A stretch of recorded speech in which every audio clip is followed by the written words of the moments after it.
أعوذ بالله من الشيطان الرجيم. بسم الله الرحمن الرحيم. ولقد آتيناك سبعا من المثاني والقرآن العظيم. لا تمدن عينيك إلى ما متعنا به أزواجا منهم ولا تحزن عليهم واخفض جناحك للمؤمنين وقل إني أنا النذير المبين. كما أنزلنا على المقتصمين الذين جعلوا القرآن عضين. فوربك لنسألنهم أجمعين عما كانوا يعملون. فاصدع بما تؤمر وأعرض عن المشركين إنا كفيناك المستهزئين الذين يجعلون مع الله إلها آخر فسوف يعلمون. ولقد نعلم أنك يضيق صدرك بما يقولون فسبح بحمد ربك وكن من الساجدين واعبد ربك حتى يأتيك اليقين. اور یقیناً ہم نے آپ کو 7 آیتیں دی ہیں جو بار بار پڑھی جاتی ہیں اور قرآن عظیم بھی عطا فرمایا ہے. آپ کی نگاہیں ان چیزوں کی طرف نہ اٹھیں جو ہم نے مختلف کافروں کے گروہوں کو فائدہ حاصل کرنے کے لیے دی ہے، اور آپ ان پر غم مت کیجیے، اور آپ اپنے بازوؤں کو ایمان والوں کے لیے جھکا کر رکھیے، اور آپ یہ اعلان کر دیجئے کہ میں ہی کھلم کھلا ڈرانے والا ہوں. جیسے ان لوگوں پر عذاب نازل ہوا اسی طریقے سے ہم نازل کریں گے ان لوگوں پر بھی جنہوں نے تقسیم کر رکھا تھا، وہ لوگ جنہوں نے قرآن کریم کو بانٹ دیا تھا. آپ کے پروردگار کی قسم ہم ضرور ان سب سے باز پرس کریں گے، سوال کریں گے ان چیزوں کا جو وہ کرتے تھے. لہذا جس چیز کا آپ کو حکم دیا گیا ہے آپ اس کو علی الاعلان بیان کر دیجئے اور مشرکین سے اعراض کریں. بے شک ہم آپ کی طرف سے استہزاء اور ہنسی مذاق کرنے والوں کے لیے کافی ہو جائیں گے. یہ وہ لوگ ہیں جو اللہ کے ساتھ ایک دوسرا معبود تجویز کرتے ہیں، اور ان قریب انہیں بھی پتہ چل جائے گا. اور یقیناً ہم جانتے ہیں کہ آپ کا دل تنگ ہوتا ہے ان باتوں سے جو وہ مشرکین کرتے ہیں. لہذا اس کا علاج یہ ہے کہ آپ اپنے رب کی تسبیح بیان کرتے رہیے اس کے حمد اور ثنا کے ساتھ، اور آپ سجدہ کرنے والوں میں شامل ہو جائیے اور اپنے رب کی عبادت کرتے رہیے یہاں تک کہ آپ کو موت آ جائے.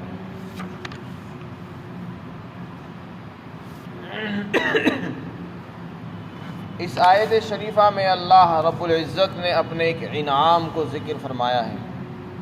سبع کے معنی 7 کے آتے ہیں، مثانی کہتے ہیں وہ مثنا کی جمع جو بار بار پڑھی جاتی ہو. 7 سے مراد یہاں 7 آیتیں ہیں جو سورہ فاتحہ کے اندر موجود ہے. الحمدللہ رب العالمین جو سورت ہر نماز میں پڑھی جاتی ہے اس کو سبع مثانی بھی کہتے ہیں قرآن کریم کی اصطلاح میں. جہاں اس کے بہت سے نام ہیں، سورہ فاتحہ کہتے ہیں اس کا ایک نام سبع مثانی بھی ہے. سبع مثانی اس کو اس لیے کہتے ہیں کیونکہ اس میں 7 آیتیں ہیں اور بار بار پڑھی جاتی ہے. ہر نماز میں ہر رکعت میں اس کو پڑھنا ضروری ہے. یہاں اس کا ذکر اس مناسبت سے فرمایا گیا ہے کہ اللہ کے رسول صلی اللہ علیہ وسلم کو اپنا انعام یاد دلا رہے ہیں. مشرکین کی طرف سے جو آپ کو تکلیفیں ہوتی تھی ان کی تسلی کے لیے آپ کو اللہ نے اپنی نعمت یاد دلائی ہے، اور یہ فرمایا کہ ان لوگوں کی طرف آپ آنکھ اٹھا کر بھی مت دیکھو، آپ ان کی وجہ سے رنجیدہ مت ہو. اللہ نے آپ کو جو عظیم الشان دولت عطا فرمائی ہے اس کے سامنے ان کی کوئی حیثیت نہیں. ان کی طرف سے پہنچنے والی مصیبتیں، ان کے مال و دولت اور ان کی زیب و زینتیں کوئی حیثیت نہیں رکھتی اللہ کی دی ہوئی نعمت کے سامنے. اور اللہ نے تو آپ کو ایسی عظیم الشان صورت عطا فرمائی ہے جو ساری نمازوں میں پڑھی جاتی ہے. ہر بار پڑھی جاتی ہے، بار بار پڑھی جاتی ہے۔ تو اور ساتھ ہی ساتھ قرآن بھی عطا فرمایا ہے، قرآن کا جو باقی حصہ وہ بھی آپ کو عطا فرمایا۔ تو قرآن اتنی بڑی کتاب ہے، اتنی اونچی نعمت ہے، اس کے سامنے ان کی کوئی حیثیت نہیں ہے۔ لہذا آپ کو تو اس پر خوش رہنا چاہیے کہ مجھے اللہ نے بہت بڑا مقام عطا فرما رکھا ہے، سب سے بڑی دولت مجھے عطا فرمائی ہے۔ اسی لیے آگے حکم دیا ہے آپ صلی اللہ علیہ وسلم کو، آپ کی نگاہیں نہیں اٹھنی چاہیے ان کے ان مال و دولت کی طرف جو ہم نے ان کافروں کو فائدہ اٹھانے کے لیے دے رکھا ہے۔ ایک دوسری آیت میں فرمایا کہ آپ کی نگاہیں اس مال اور دولت کی طرف، ان چیزوں کی طرف نہ اٹھے جو ہم نے کافروں کو اس لیے دیا ہے، جو دنیا کی زندگی کی رونق ہے، تاکہ ہم ان کو آزمائیں، امتحان کے لیے ہم نے ان کو دے رکھا ہے۔ تو کفار کے پاس بہت کچھ ہے، دولت ہے، کاروبار ہے، اچھے کام ہیں، اچھے مکانات ہیں، اور وہ عیش کی زندگی بسر کر رہے ہیں۔ تو بعض مرتبہ انسان کی طبیعت میں خیال آتا ہے کہ یہ لوگ اتنے عیش کے ساتھ زندگی گزار رہے ہیں کہ مسلمان اور ایک ایمان والا اس کے مقابلے میں کچھ بھی نہیں ہے۔ تو اس میں اللہ تعالیٰ نے آپ صلی اللہ علیہ وسلم کو خطاب کیا ہے۔ مفسرین نے فرمایا کہ اس میں خطاب آپ کو ہے، لیکن مراد اس میں تمام ایمان والے ہیں، ساری امت کو خطاب ہے، اور یہ فرمایا جا رہا ہے کہ کسی ایمان والی کی نظر نہیں اٹھنی چاہیے کافروں کے مال و دولت کی طرف، للچائی ہوئی نظر سے کسی کو نہیں دیکھنا چاہیے۔ کسی کو اللہ نے کتنا ہی دے رکھا ہو، چاہے ساری دنیا کا وہ بادشاہ بنا ہوا ہو، اس دولت کی حیثیت کچھ نہیں ہے اللہ کی اس نعمت کے مقابلے میں۔ اللہ نے ہمیں جو نعمت عطا فرمائی ہے، قرآن، سورہ فاتحہ، اس سے بڑھ کر کچھ ہے ہی نہیں۔ جب اس سے بڑھ کر کچھ ہے ہی نہیں، پھر ان کی طرف ہم اپنی نگاہیں اٹھا کر کیوں دیکھیں اور ان کی طرف رال کیوں ٹپکائیں اور اپنے آپ کو احساس کمتری کا کیوں شکار بنائیں کہ ہمارے پاس کچھ نہیں ہے اور ہم سے سب سے زیادہ پریشان نہیں۔ اللہ نے ہمیں وہ دولت عطا فرمائی ہے کہ ساری دنیا بیچ کر بھی، ساری دنیا دے کر بھی نہیں حاصل ہو سکتی وہ دولت۔ تو وہ دولت اللہ کی دی ہوئی دولت ہے، جو اللہ جس کو توفیق دیتے ہیں اسی کو ملتی ہے، ہر ایک کو وہ دولت نہیں ملتی ہے۔ اللہ نے ہمیں ایمان کی توفیق دی، تبھی تو قرآن ملا ہے۔ ایمان نہ ملتا قرآن کیسے مل جاتا؟ کتنے کافر و مشرک ہیں، پیسے والے لوگ ہیں، لیکن ان کو قرآن کی دولت نصیب نہیں ہے، قرآن پر ان کا ایمان نہیں ہے، قرآن سے ان کو فائدہ نہیں ہو رہا ہے۔ تو اس لیے فرمایا کہ آپ کی نگاہیں نہ اٹھیں ان کی طرف جو ہم نے مختلف کافروں کے جماعتوں کو، گروہوں کو دے رکھی ہے۔ علماء نے لکھا ہے کہ مال کافروں کے پاس جو مال ہے وہ نعمت نہیں ہے، کیونکہ جو مال عذاب کا سبب ہو، آزمائش کے لیے ہو، وہ مال نعمت کہاں سے ہو سکتا ہے؟ اللہ کے رسول کے پاس جو مال آتا وہ اس کو فوراً خرچ کر دیا کرتے تھے، مال جمع نہیں کرتے تھے۔ تو کافروں کا جو مال ہے وہ نعمت نہیں ہو سکتا۔ آپ کو اللہ نے جو دیا ہے وہ نعمت ہے۔ کافروں کو مال ضرور ملا ہوا ہے، لیکن کیا وہ مال ان کے لیے نعمت ہے؟ یہ ضروری نہیں ہے، بلکہ وہ تو عذاب ہے جب ان کے پاس ایمان نہیں ہے، ان کے لیے تو ڈھیل ہے۔ قرآن نے خود فرما دیا وہ تو دنیا کی زندگی کی رونق ہے اور ہم نے آزمائش کے لیے دے رکھا ہے، ان کی ہم آزمائش کر رہے ہیں۔ تو اس کو دیکھ کر ہم کیوں خوش ہوں اور کیوں اس کی تمنا کریں؟ اللہ نے ہمیں جو دولت دی ہے وہ ہمارے لیے مال بھی ہے، وہ ہمارے لیے دولت بھی ہے، وہ ہمارے لیے رحمت اور نعمت بھی ہے، سب کچھ ہے وہ۔ پھر آگے فرمایا آپ ان پر غم بھی مت کیجیے۔ بہت سے کافر مشرک ایمان نہیں لاتے تھے، آپ کو غم ہوتا تھا کہ پتہ نہیں کیوں نہیں مانتے، تو اللہ تعالیٰ نے فرمایا کہ آپ غم مت کریں، ان کا خیال مت کریں، ان کی طرف سے آپ شفقت مت کریں، ان پر رحم نہ کھائیں کہ کیوں ایمان نہیں لا رہے، بلکہ آپ ایمان والوں کی طرف نظر رکھیں۔ ایمان والوں کے لیے اپنے بازوؤں کو جھکا دیجیے۔ بازوؤں کو جھکانے کا مطلب یہ ہے آپ مسلمانوں کے لیے نرم بنے رہیے، ان کے خیر خواہ بنے رہیے، ان پر شفقت کیجیے، ان پر نرمی کیجیے، رحم کیجیے ان پر۔ مسلمان اور ایک ایمان والا اس بات کا حقدار ہے کہ دوسرا مسلمان اس پر رحم کھائے، اس پر نرمی سے برتاؤ کرے۔ ایمان والے کا یہ کام نہیں ہے کہ ایمان والوں کو چھوڑ کر کافروں پر رحم کھائے۔ وہ رحم کے مستحق کہاں ہیں؟ جو اللہ کے باغی ہیں، جنہوں نے اللہ کی نعمتوں کو کھا کھا کر اس کی ناشکری کی ہے اور اس کی عبادت نہیں کرتے ہیں، وہ رحم کے مستحق نہیں ہیں۔ بہت سے لوگوں کو دیکھا جاتا ہے کہ اپنے مسلمانوں کی طرف دھیان نہیں اور کافروں کا بہت خیال رکھتے ہیں۔ تو میرے بزرگوں، دوستو، ایمان والے حقدار ہیں۔ ایک ایمان والا اللہ کی نظر میں اتنا قیمتی ہے کہ کافر کی کوئی حیثیت نہیں۔ تو ہمیں ایمان والوں پر رحم کھانا چاہیے، اس کے ساتھ شفقت کا برتاؤ کرنا چاہیے۔ یہ حکم قرآن کے ذریعے دیا جا رہا ہے نبی کو، اور حکم جو نبی کو دیا جاتا ہے وہ ساری امت کو حکم ہوتا ہے، کیونکہ آپ تو پہلے مخاطب ہیں، تو آپ کے ذریعے سے ساری امت کو خطاب ہے کہ آپ لوگ بھی اسی طریقے سے ایمان والوں کے لیے اپنے بازوؤں کو جھکا کر رکھیے، ان کے ساتھ نرمی کا برتاؤ کیجیے، اور یہ بھی اعلان کرتے رہیے کہ میں کھلم کھلا ڈرانے والا ہوں، جیسے میں لوگوں کو خوشخبری سناتا ہوں اسی طرح میں عذاب سے بھی ڈراتا ہوں۔ اس کے بعد جو دوسری آیت شریفہ ہے اس کا ایک مطلب تو یہ ہے، اسی طرح ہم نے کتاب نازل فرمائی ان لوگوں پر جنہوں نے اپنی پڑھی ہوئی کتاب کو،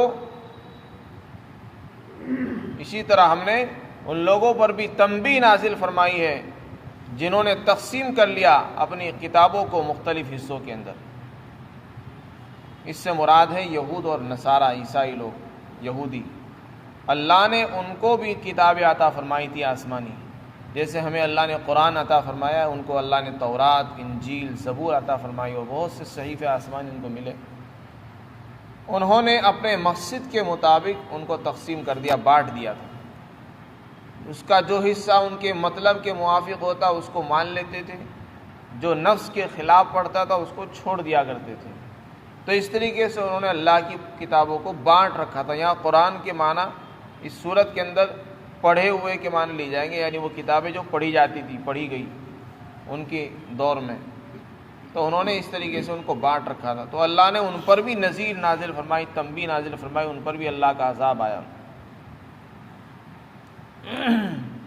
اور ایک مطلب یہ ہے کہ اس قرآن سے یہی قرآن مراد لیا جائے، اور یہاں نازل کرنے سے مراد ہو اللہ کا عذاب۔ اس سلسلے میں بعض مفسرین کا خیال یہ ہے کہ مکہ کے مشرکین میں سے کچھ لوگوں نے طے کیا کہ حج کے زمانے میں جو لوگ باہر سے آتے ہیں، مکہ کے جتنے بھی راستے ہیں، گھاٹیاں ہیں، ان پر بیٹھا دیا جائے۔ سب کو بانٹ دیا انہوں نے، کچھ لوگوں کو بانٹ دیا کہ آپ اس راستے پر بیٹھ جاؤ، کسی کو دوسرے پہاڑی راستے پر، کسی کو گھاٹیوں پر بٹھا دیا کہ جو بھی اندر آئے اس کو یہ بتا دو کہ مکہ کے اندر جس نے نبوت کا دعویٰ کر رکھا ہے وہ جو کچھ کہے اس کو نہ ماننا، اور اس کے بارے میں کہنا کہ یہ کاہن ہے، یہ تو کاہن ہے، یہ شاعر ہے، یہ جھوٹا ہے، یہ فلاں ہے۔ اس طرح کی باتیں انہوں نے قرآن کے بارے میں بانٹ دی تھی۔ تو انہی کے بارے میں فرمایا کہ ہم اسی طرح ہم ان کے بارے میں ان پر عذاب نازل کریں گے جنہوں نے قرآن کو مختلف حصوں میں بانٹ رکھا تھا۔ کبھی قرآن کے بارے میں کہتے تھے یہ جھوٹ ہے، کبھی کہتے تھے یہ شعر و شاعری ہے، کبھی کہتے تھے کہ یہ تو جادو ہے، کبھی کچھ اور کہتے تھے۔ اس طریقے سے انہوں نے اس کو بانٹ رکھا تھا۔ اب آگے اللہ تعالیٰ فرماتے ہیں آپ کے پروردگار کی قسم ہم ان سب سے سوال کریں گے، پوچھیں گے کہ تم نے ایسا کیوں کیا۔ یہاں سوال کرنے سے مراد ہے قیامت کے دن کا سوال۔ قیامت کے دن ان سب سے پوچھ ہوگی جنہوں نے ایمان قبول نہیں کیا، ان سے پوچھ ہوگی جب تمہارے سامنے لا الہ الا اللہ پیش کیا تو تم نے اس کو قبول کیوں نہیں کیا، اس پر کیوں ایمان نہیں لائے، اور تم جو حرکتیں کرتے تھے تم نے ایسا کیوں کیا۔ ان کے ہر عمل کے بارے میں بعض پرس ہوگی، پوچھ ہوگی۔ فَوَرَبِّكَ لَنَسْأَلَنَّهُمْ أَجْمَعِينَ عَمَّا كَانُوا يَعْمَلُونَ فَاصْدَعْ بِمَا تُؤْمَرُ۔ آگے آپ صلی اللہ علیہ وسلم کو حکم دیا جا رہا ہے کہ آپ کو جس چیز کا حکم دیا گیا ہے آپ اس کو علی الاعلان بیان کر دو۔ مفسرین نے فرمایا کہ اسی آیت میں آپ کو علی الاعلان تبلیغ کا حکم دیا گیا تھا۔ اس سے پہلے آپ انفرادی طور پر تبلیغ کرتے تھے، دین کے احکامات انفرادی طور پر اپنے اعتبار سے پہنچاتے تھے، پھر آپ کو اللہ نے حکم دیا کہ نہیں، علی الاعلان، کھل کر بیان کرو، سب کے سامنے مجمع میں لوگوں کو تبلیغ کرو، پہنچاؤ اللہ کے احکامات، جن باتوں کا آپ کو حکم دیا جا رہا ان کو بیان کرو کھلم کھلا۔ اور اگر کوئی نہیں مانے پھر بھی شرک اختیار کریں تو آپ ان کی طرف سے اعراض کیجیے، منہ پھیر دیجیے، ان کی پرواہ مت کریں آپ۔ اگر کوئی آدمی پھر بھی ایمان نہیں لاتا ہے آپ کے بیان کرنے کے بعد بھی، آپ کا کام صرف پہنچا دینا ہے۔ کوئی نہیں مانتا، آپ نہ تو غم کریں نہ ان کی پرواہ کریں۔ پھر آگے اللہ تعالیٰ نے آپ کو تسلی دی ہے کہ جو لوگ آپ کا مذاق اڑاتے ہیں، ہنسی کرتے ہیں، ٹھٹے کرتے ہیں، ہم آپ کے لیے کافی ہو جائیں گے ان کی طرف سے، یعنی ہم خود ان سے نمٹ لیں گے، آپ کو ان سے الجھنے کی، آپ کو ان سے انتقام لینے کی ضرورت نہیں پڑے گی۔ آپ کو تسلی دی تھی۔ اس سے مراد سارے ہی مشرکین، کیونکہ سب لوگ جو بھی اللہ کے رسول کا مذاق اڑاتے تھے وہ سب استہزاء کرنے والے ہیں، تو سب سے نمٹنے کے لیے ہم کافی ہو جائیں گے۔ یہ کون لوگ تھے؟ یہ فرمایا یہ وہ لوگ ہیں جنہوں نے اللہ کے ساتھ ایک دوسرا معبود تجویز کر رکھا، یعنی مشرکین ہی مراد اس سے، یعنی اللہ کو بھی مانتے ہیں وہ، اور اللہ کے ساتھ کسی دوسرے خدا کو بھی مانتے تھے۔ ان قریب ان کو پتہ چل جائے گا کہ یہ اچھا کرتے تھے، یہ برا کرتے تھے۔ پھر آپ صلی اللہ علیہ وسلم کو تعلیم دی ہے کہ ہمیں معلوم ہے کہ آپ کو رنج ہوتا ہے، دل آپ کا تنگ ہو جاتا ہے، کڑتا ہے مشرکین کی باتوں سے، ان کے جملوں سے۔ مشرکین آپ کو طرح طرح کی باتیں کرتے تھے، کوئی آپ کو جادوگر کہتا ہے، کوئی آپ کو جھوٹا بتاتا، کوئی آپ کو کاہن کہتا تھا۔